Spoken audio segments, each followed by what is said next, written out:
جاء ذلك خلال وقائع الندوة التثقيفية السادسة التي نظمتها إدارة الشؤون المعنوية للقوات المسلحة تحت عنوان قادة وبطولات، بحضور عدد من قادة وضباط القوات المسلحة والشرطة المدنية، والتي تأتي مع بدء احتفالات مصر والقوات المسلحة بالذكرى 40 لنصر أكتوبر المجيد.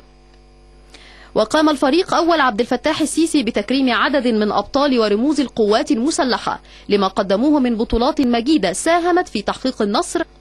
كما قام الفريق أول السيسي بتكريم عدد من أسر شهداء القوات المسلحة الذين لبوا نداء ربهم ونالوا الشهادة أثناء تأديتهم مهامهم بكل تفان وإخلاص في خدمة الوطن، وصدق على ترقية شهداء الإرهاب إلى الرتبة الأعلى استثنائيا اعتبارا من اليوم السابق لاستشهادهم.